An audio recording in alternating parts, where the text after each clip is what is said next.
The first time Ava walked into Westbridge High, her hands trembled as she clutched her backpack straps like they were life preservers.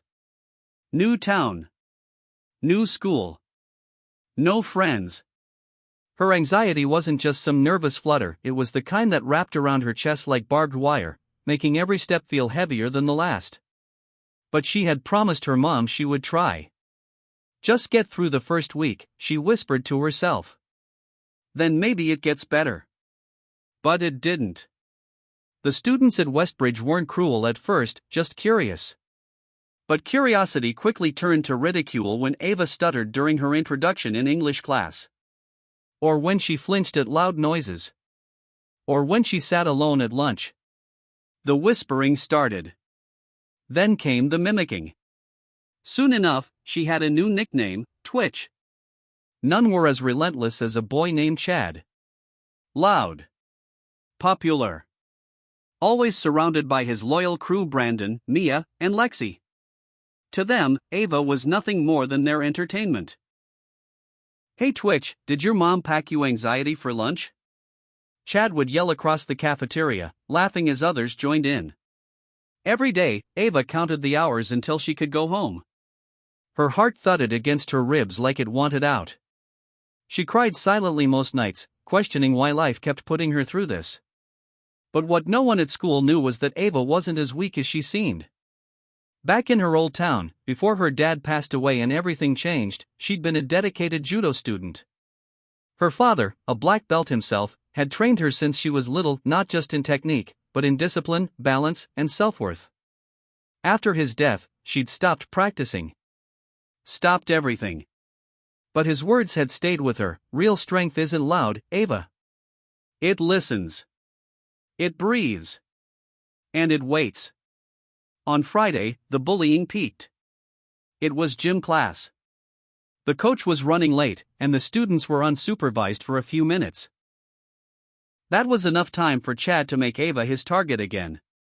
She had just stepped onto the mats, already anxious about participating in the self-defense demonstration they were supposed to do that day.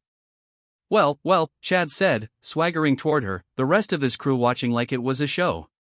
Looks like Twitch is gonna teach us how to fall down. His friends snickered.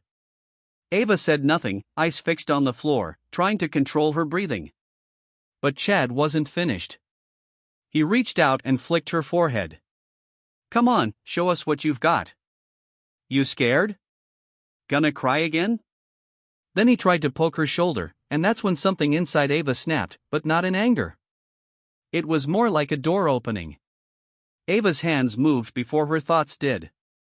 In a smooth, fluid motion, she stepped to the side, grabbed Chad's wrist, turned, and flipped him hard onto the mat. The gym went silent. Chad groaned on the ground, completely stunned. So were his friends. So was everyone watching. Ava stood there, breathing steady, shoulders relaxed.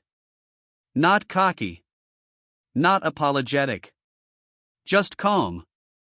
Someone finally broke the silence. Holy crap, Brandon whispered. Did she just throw him? Coach Simmons had just walked in, catching the end of it. What's going on here? Ava looked at her teacher and simply said, he asked me to show him. For the first time, no one laughed. Word spread through the school like wildfire. The quiet girl flipped Chad. She knows judo. She's not what we thought.